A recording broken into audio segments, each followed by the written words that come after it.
Okay. Okay, doing it now. Yeah, I see it.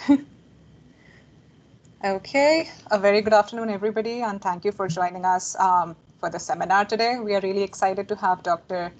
Kimberly Jones with us, where she would be talking about collaboration, partnerships, and community engagement with focus on key components of environmental research. To give a brief background of the speaker, Dr. Jones is an associate dean for the research and graduate education in the College of Engineering and Architecture.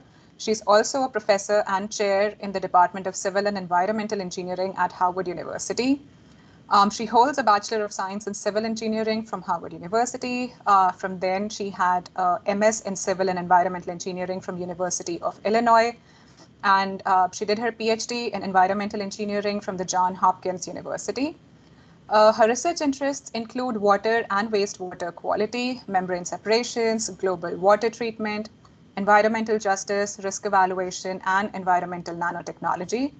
She has served on the Chartered Science Advisory Board of the US EPA, where she chaired the Drinking Water Committee and was a liaison to the National Drinking Water Advisory Council. She is also an alternate commissioner of the Interstate Commission on the Potomac River Basin in Washington, D.C. Dr. Jones has served on the Water and Science Technology Board of the National Academy of Sciences and also the Board of Association of Environmental Engineering and Science Professors, where she was the secretary of the board. She has served on several committees of National Academies of Sciences, Engineering, and Medicine. She served as the deputy director of the Keck Center for Nanoscale Materials for Molecular Recognition at Harvard University. She also serves on the Center Steering Committee of the Center for the Environmental Implications of Nanotechnology and on the management board of CRESP.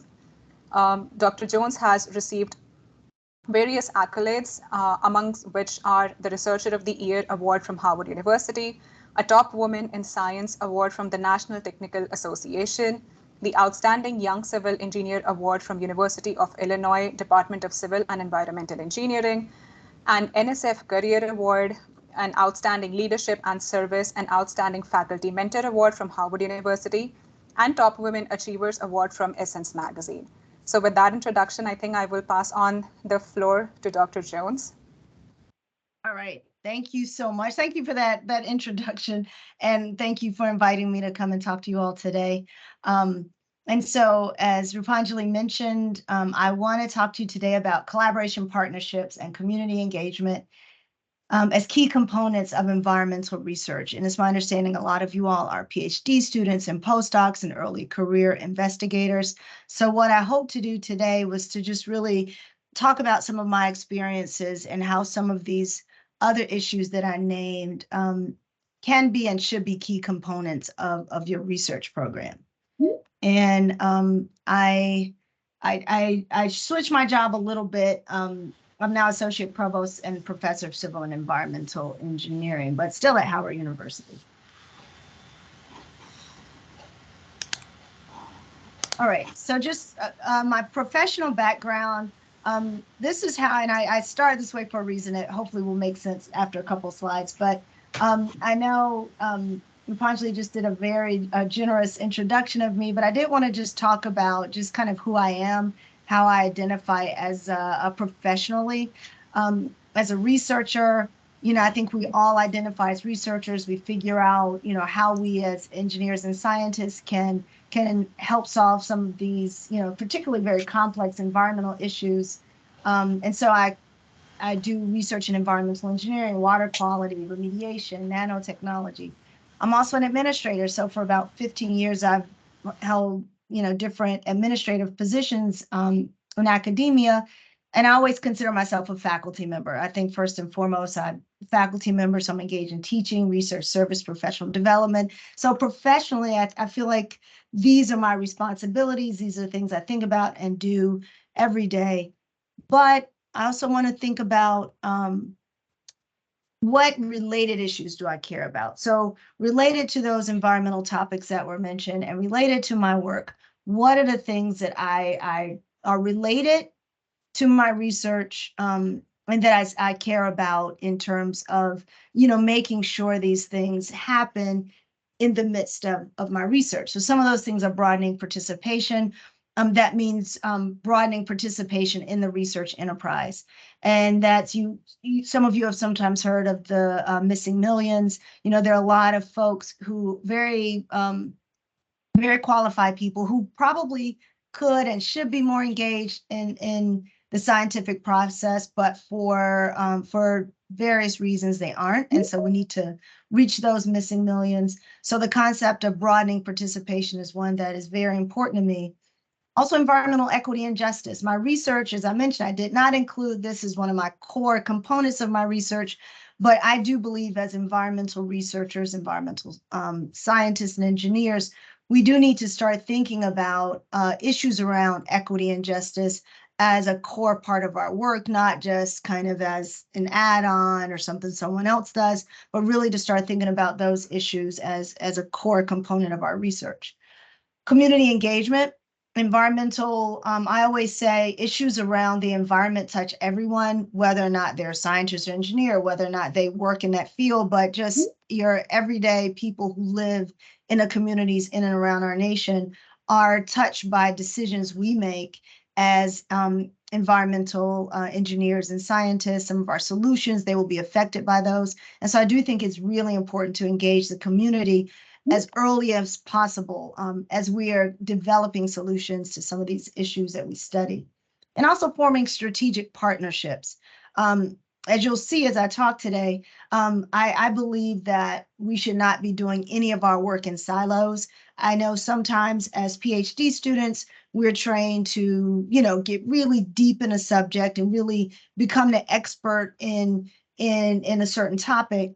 But what I hope is that we start thinking about how we can partner with others, both inside and outside academia, to really strengthen our research and to make it more likely that our research will be translatable. And that means that it'll result in some kind of innovation or a solution that is helpful to a community. So really thinking about use-inspired research and societal benefits. And so I have some professional activities here, and I won't just read them off, but my professional activities are important because often those are ways that I feel like I can involve some of these other issues in my work in a way that is an extension of my core duties that I mentioned on my first slide. And so I will be highlighting a lot today, some of the work I've done primarily in my job, my secondary job, but my work in NSF's Advisory Committee on Environmental Research and Education, which I chair. And we've, in a couple years since I've chaired that advisory committee, we've been thinking about a lot of these issues that I mentioned earlier. And so just briefly, the Advisory Committee for Environmental Research and Education, in case you didn't know, most of the directorates at the National Science Foundation have advisory committees, and we meet, we provide advice and direction to the different directorates. This directorate, Environmental Research and Education, spans all the directorates at NSF, and it's organized through the Office of Integrative Activities. And so we really work across disciplinary boundaries. And as an environmental engineer, to me, that's important because it is not just, you can't say, okay, this is an issue just for chemists, or this is an environmental issue just for engineers. But really what we are saying is most of these issues span multiple disciplines. So it's important that we understand how each discipline may have a role in pursuing knowledge and creating solutions. So here are our committee members. We just had a couple new committee members, but I put this here just so you can see we are very diverse in background. We have geographic diversity. We are from all different, we have a meteorologist who just joined our committee. Many of us are professors, but we are professors in many different disciplines. So we come together a few times a year to really grapple with a lot of different issues around environmental engineering and environmental education and environmental research. So some of our current initiatives that are related to what I want to talk to you about today are Engage Research. We put out a report that I'll talk about in a few minutes, Engage Research to Advance Discovery and Societal Impacts in Environmental Research and Education. We also have an initiative on centering environmental equity in research activities, minimizing the environmental impact of research, and also improving interdisciplinary collaborations. And this particular focus was on math and physical sciences. And so here is just a cover of our report we put out on engaged research. We did this because, in the environmental field, more and more frequently, we're beginning to see when someone writes for a grant, we'll see, we want to do work with the community. We want to work with the community on this solution, and we want to engage a community. And sometimes when a researcher proposes to do that, when you really look at the proposal, it's unclear. It's not clear that the community or the engagement is done in a way that will be beneficial to all involved. In other words, we see that sometimes researchers really don't understand that if they want to collaborate or partner with the community, it's really an equal partnership, and there's a need to be aware of any potential power differentials or any ways that in doing the research, you could actually basically do more harm than good. And so we decided to come together to write this report that hopefully is being used in a research community. It's definitely been being used by program officers, but it was with this understanding that as in environmental research, we really do need collaboration with multiple stakeholders, not just other faculty members in universities, but we do need to partner with stakeholders in the community, whether that be people who work in a local water wastewater utility, whether that be people leaders in a community, whether that be teachers or students. But there are a lot of stakeholders that are important for us to engage in order to actually maximize the impact of our research. So I just have here the definition, and this is our definition of engaged research. And so we specifically call out both scientists and non-scientist actors.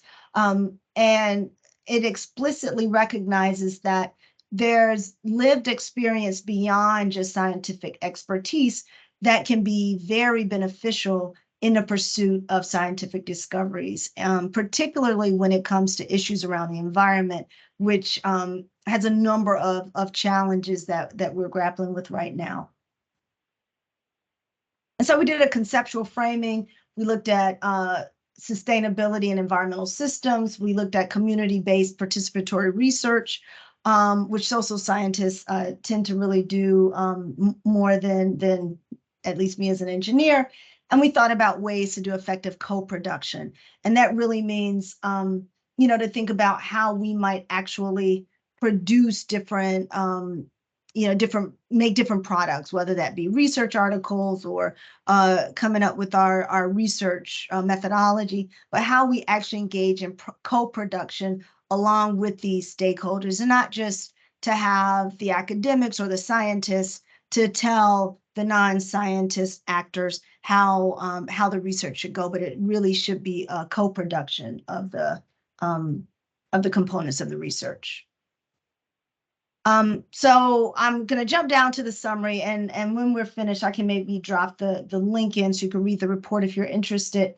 But the summary, the take home here is just that not every research problem demands an engaged approach. I think that is overused. I think some researchers will say, okay, we're going to do engaged research without really understanding what that means, and to really rethink whether or not it's better to do engaged research right than to say, okay, we're going to do engage research and not do a great job, or do it in a way that brings harm to the community.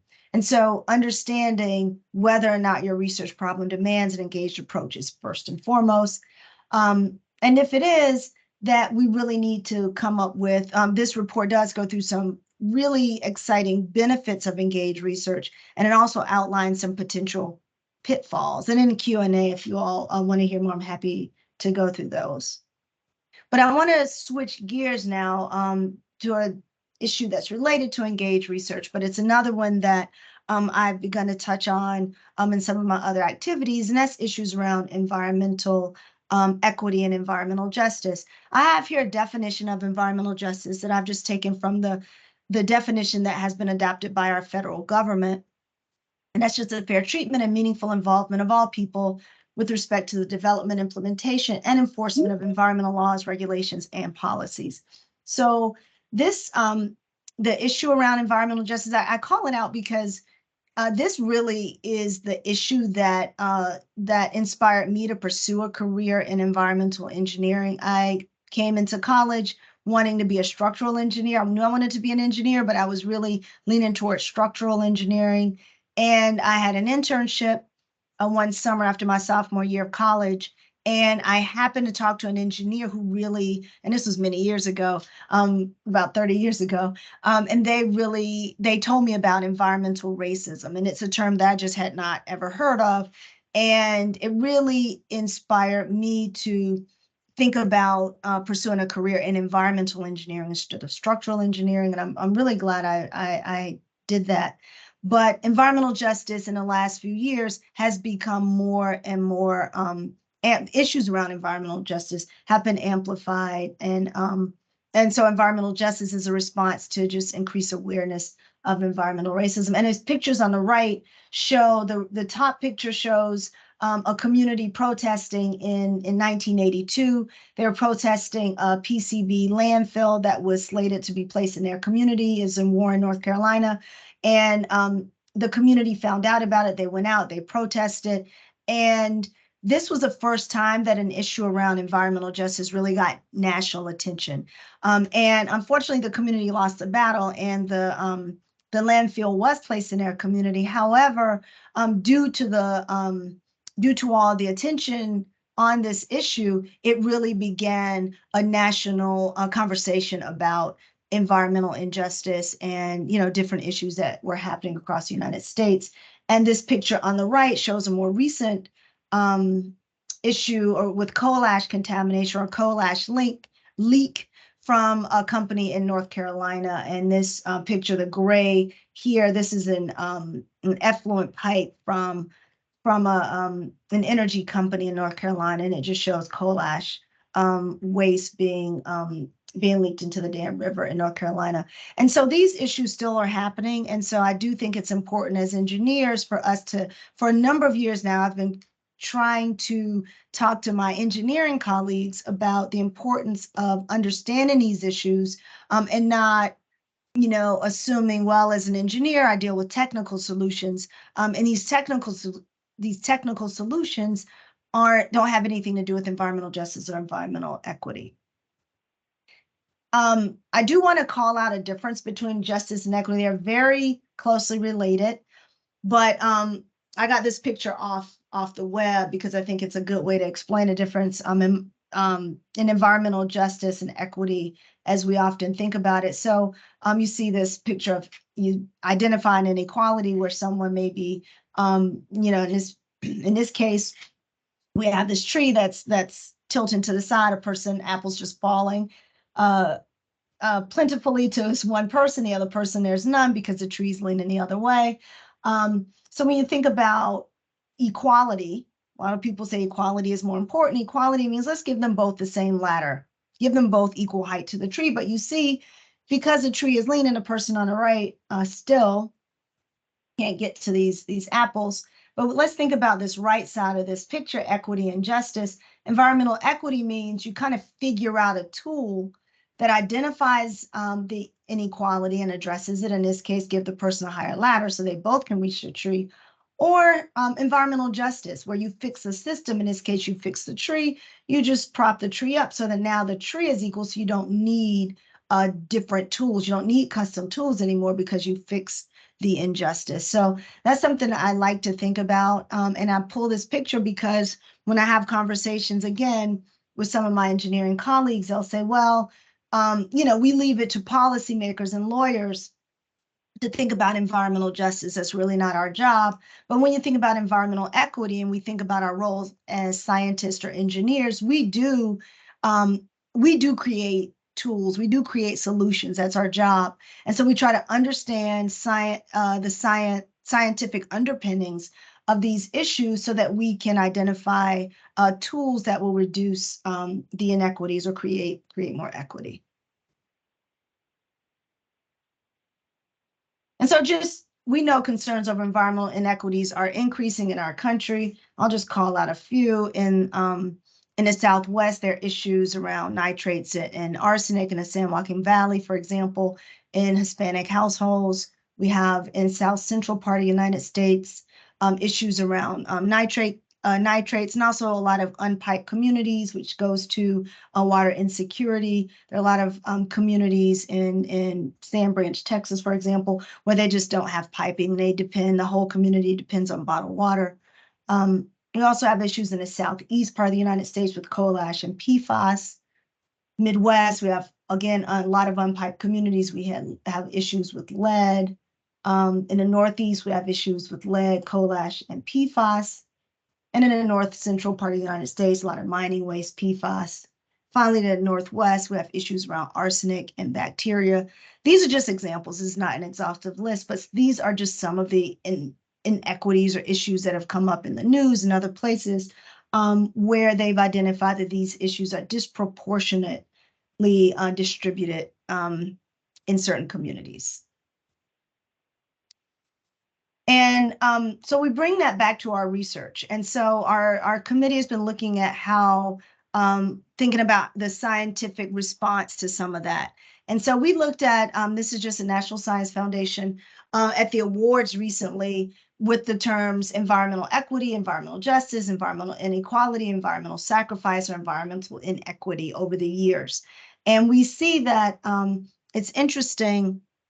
We look at this over several years. You see that there was an increase in 2010 because of a specific solicitation for environmental inequity. Then it dipped, and then after 2020, a lot of things happened in our country to maybe have people think more about environmental equity or justice. But you see, it really was a lot more proposals with those keywords. And this picture on the right, this pie chart, shows how the awards are distributed by directorate.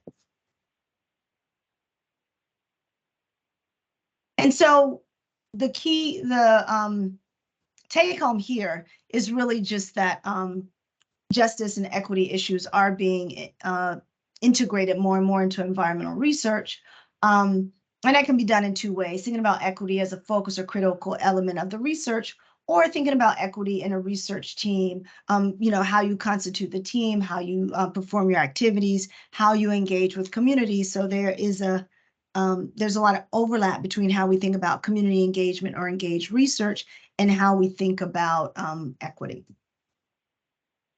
I do think, let me go back some. When we think about research, and this is just to drive home the point a little bit, we think about what we do in our researcher lab, and we think about partnering with folks who in a federal and state government appointed officials. That tends to be important. We want to make sure we're also in partnership with them, because as environmental engineers, a lot of our work is regulatory based, right? We are trying to meet a certain regulatory goal. I do a lot of work in water and wastewater treatment, for example, and we design a lot of our solutions based on the regulatory determination for a specific contaminant, for example. But we also need to include stakeholders in all of this. And as I said before, community members, people in water utilities, businesses, advocacy groups, and grassroots organizations. And I do want to call out CRESP, because CRESP, as you probably know, stakeholder engagement and communication is one of the focus areas of CRESP. I tend to do more work on the technical part of CRESP, but I do like the fact that CRESP understands that stakeholder participation is a key area to understand how CRESP does its research. And this is a call out from a colleague, where we think about how we do community. I know many of you are PhD students and postdocs, and you may be thinking, how would I do community work? Is it something that's worth my time? And what I've done a bit of work on is trying to talk to early career researchers so that they just understand what community engagement sometimes entails. And this is an example from a specific project where they were This is at University of Michigan. They were working directly with the community to try to, and as you know, in Michigan, they had issues around lead and water in Flint, Michigan. And so this is in the aftermath of that. They were working on some projects very in close communication and close partnership with the community.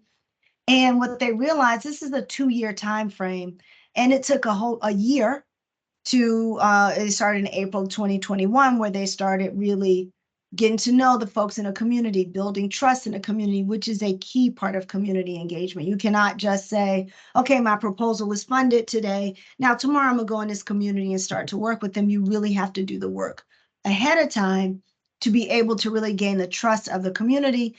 Then once you have their trust, you can go in and figure out what members of the community are most appropriate to work with, get them on board, train them, and then you kind of have it kind of grows from there. So over a 2-year period, you can see for this particular project, it took 2 years and they got about 20 folks on board from the community that they started to work with. So I just put that as an example. That is not my project. It's a project of Nancy Love at the University of Michigan. And here's just some principles of engagement for partnerships. This comes from a specific project, but I like their principles they have of recognition, respect, equitable partnership, which is key, trust, transparency, justice, empowerment, and community competency. And so, in other words, you want to make sure when you enter a community, you can do so understanding that that community has just as much to offer you as you have to offer the community. And here I just have some keys here for how mute that person because I think for how community engagement can be a key to effective research, just to identify data gaps, partner with communities, and then integrate it into your activities. And lastly, I'm nearing the end here. I do want to talk about what some of the work we've done in our lab to try to work together. We've started to look at, what we have done in this example. I'm going to show you in what is in water treatment of how we were trying to figure out in the water industry where the innovation tends to happen relatively slowly. We tend to innovate when the regulations change. When we see, oh, we have to remove a higher concentration of a contaminant. Oh, wait, we have this contaminant concern now that we need to be concerned about. What's our, best available technology to treat it, and how can we develop other technologies to get the concentrations lower? But what we need to start to think about are some kind of next generation solutions, and we need to think about how to accelerate the rate of innovation in our industry. And I think that does require partnership. It does require creativity, and it really requires us to work with a hand in hand with the people who would actually implement the solution. And we have a very effective partnership between Howard University, my university, and a couple of water and wastewater treatment plants, DC Water and Hampton Roads Sanitation District. On the right is my PhD student. She's a recent PhD graduate, Raheel, who worked in this partnership. And it was really learning experience for me. She was working on developing a bacteria called Animox to increase to do wastewater treatment with fewer in a more sustainable way. You needed less oxygen and less. It just was a much more sustainable way for the wastewater treatment plant to work. And so partnering with the wastewater treatment plant was really helpful for Howard, because our students got to understand how they can do applied research, and they can do it in a way that's implementable. So she worked right alongside the scientists at DC Water to do this. DC Water, and now she works for them. She got a job there afterwards. So it's a great way for them to deal with some very targeted workforce development work that they have been doing. Urban Waters is a project at EPA. Urban Waters is a very intentional project that they have to really connect with communities at EPA, where they collaborate, or they bring together people in different communities around environmental issues. And here's some work. I mentioned that I'm a DC commissioner on the Interstate Commission on the Potomac River Basin. That's me in the middle with our mayor, Muriel Bowser, and a couple other members of our, we are the DC commissioners actually here. And, but I highlight this to show this is a way we work. Again, we have different backgrounds, but what we do is work with communities in and around Washington, DC, Maryland, Virginia, Delaware, Pennsylvania, and West Virginia around issues around the Potomac River watershed. And it's very collaborative. We partner with everyone from water treatment plants to folks who make and enforce regulations. We collaborate on things like water quality. We talk about how in drought, if there's a drought, how we might share the water source, how we might make sure, especially DC, because there's so many federal agencies here, including the White House and the Capitol building. We really need to think about security issues also. And so it's a collaborative process that we undergo, and it really does involve constant partnerships, constant, weighing, each different state has a different stake in in this watershed, but we work together to make sure we protect that important water resource. So with that, I want to just thank you for your attention, and I hope I've left enough time for a little Q&A before we have to, oh yeah, I did. Because I did want to allow time for you to ask questions if you have them. Thank you very much. Yeah, thank you, Dr. Jones, for a very wonderful presentation. I think I'm going to open the floor for any questions if we have from all the participants.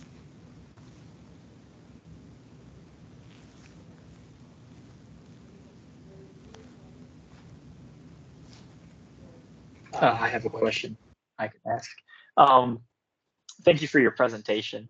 I was just curious, in your experience, have you ever seen where either two groups or two different people have different, I guess, perspective on what environmental justice is? So there's kind of like a conflict on how best to implement something in practice or something like that? Like there's a, I guess, disagreement on what environmental justice would be, like in a particular case? That's a great question. And right now, I guess the answer is yes. I'm sure people disagree on what environmental justice is. The actual definition of environmental justice, I chose to, when I was thinking about environmental justice, if you go online and Google it, you'll see different definitions from different organizations. But the one I chose to highlight here is the one that is adopted by our federal agencies. So EPA and DOE, and they all have agreed on the definition that I showed. And so that definition is accepted by our federal agencies, and they're the ones who drive policy and solutions and that kind of thing. So in terms of the overall definition, I mean, I would defer to the one that our federal government has adopted. In terms of how we come up with solutions, there are different ways you could do it. EPA has an environmental justice screening tool that they use called EJ Screen, and that screening tool looks at different. They look at different environmental. They look at different indicators. So different indicators of proximity to a hazardous waste site. They look at air quality. They look at water quality indicators. So they look at different environmental indicators. And then they match that with different demographics. So those demographics might be socioeconomic. They might be whether English is the first language in the home. It might be race. It might be age, very elderly or very young. So they have different demographic indicators. So what the EJ screening tool does is they look at the environmental indicators and the demographic indicators, and they look at them together to try to see, and that's how they usually identify vulnerable communities. And so those indicators and the demographics they use are agreed upon by, most of the agencies. And so they're able to look at that's a screening tool. And so that's a tool just for identifying communities that might be disproportionately burdened by the environmental indicators. Thank you. That makes a lot of sense.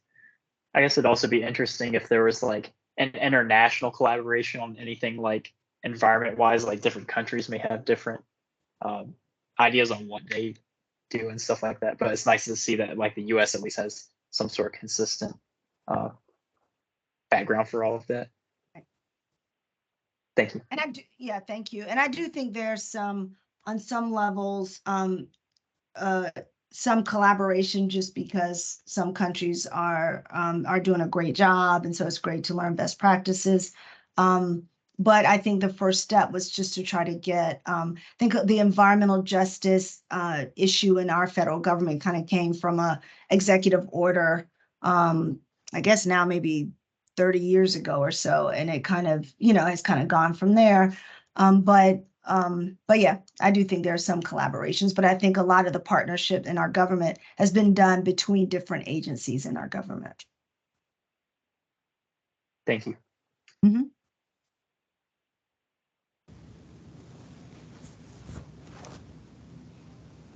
Yeah, I think just to like continue the discussion that we were having, so I think so when we talk about like stakeholder engagement, what do you think is like the first roadblock? I mean, all the PhDs and the postdocs and the early career participants in these groups are working on a varied level of projects. I mean, they all probably would converge on, let's say, some sort of environmental remediation.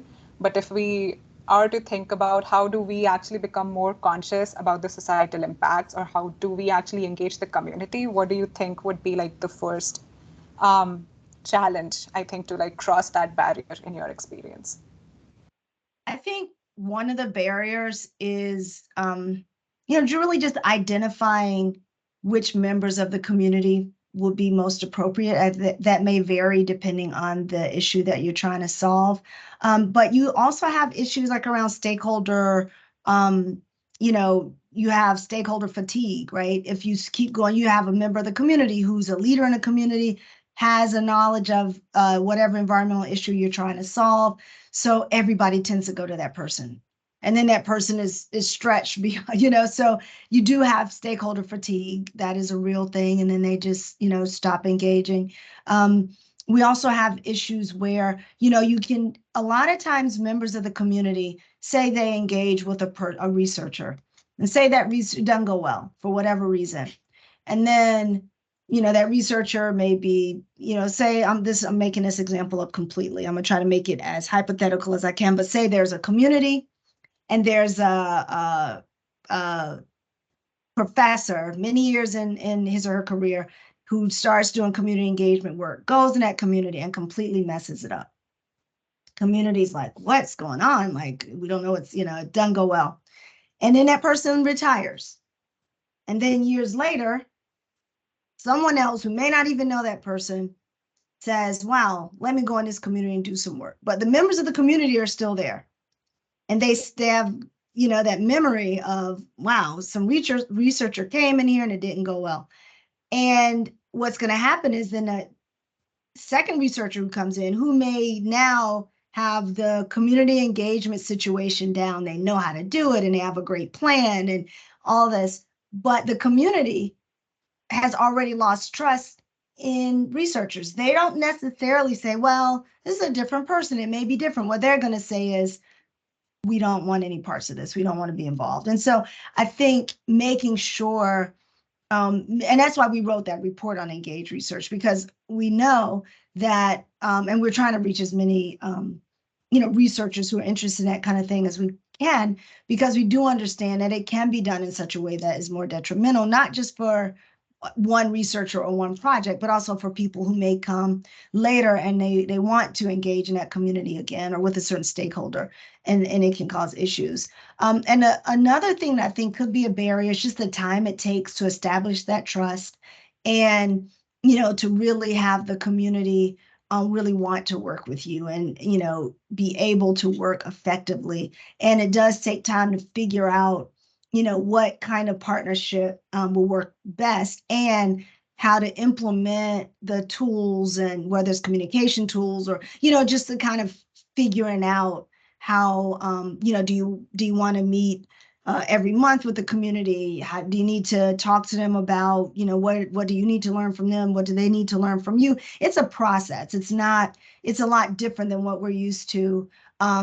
If we go and do lab, I'm an experimentalist. The students in my lab tend to do experiments in the lab. And, it's different when you're planning an experiment in a lab and when you're engaging a community in your research, because then you really do need to take into account, just the real human dimensions around that community. And so just really understanding that, I think, is important. Yeah, so I think like maybe accountability is also seeming like one of the factor that probably needs to be considered, just in order to, I think, maintain or sustain that trust in the long term. That's what Absolutely. Thank you. Do we have any other questions from the audience?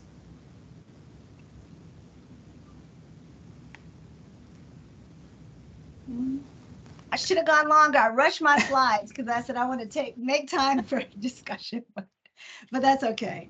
We can end early and everybody can go back to their research, back to your labs, and think a lot about engaging communities in your research. I am curious to see how many of you all are actually doing research around that explicitly involves community engagement. You can raise your hand or. So not a lot. So that's interesting. So I would say, yeah. Yeah, I think I can just like that. I think that was one of the reason why I asked you the thing that I asked, because like, for example, like us at Georgia Tech, we are doing research around ways of quantifying these nuclear waste slurries for waste remediation at Hanford site. So I think demographically, we are probably not located at the site where what we are doing affects it directly. So, but that's what I was just trying to think, like, how would it make sense to have community engagement? Because I think that would, again, be a challenge. We are sitting here, and if you want to engage with people on the other side of the country, but maybe there are ways to think about it. Yeah, I do think so. I think there are always ways to think about it. If at least I know in CRESP we do a lot of communication with different stakeholders on kind of risk evaluation and communicating risk and that kind of thing.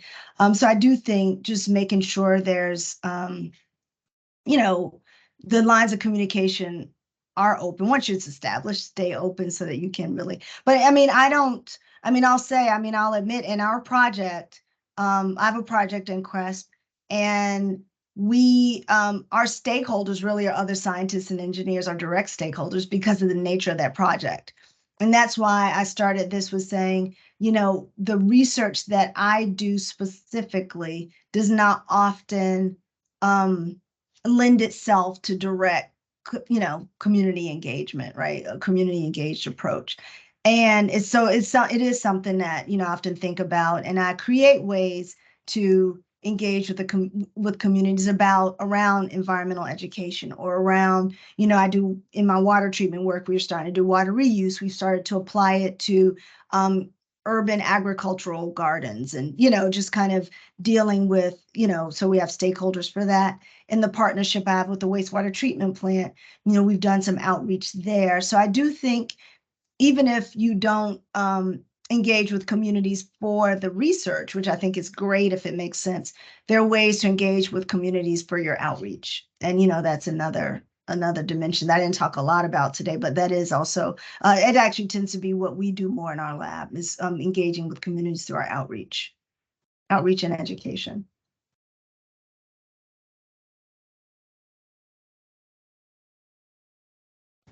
Yeah, I think if we don't have any further questions, I'll thank Dr. Jones. Thank you for your time and coming out and talking to all of us. I'm pretty sure we all enjoyed the talk and the graphics in your presentation. They were like really, really great to look at. Thank you so much. Thank you. Happy Friday, everyone. Bye. Have a good weekend. Bye. Yeah.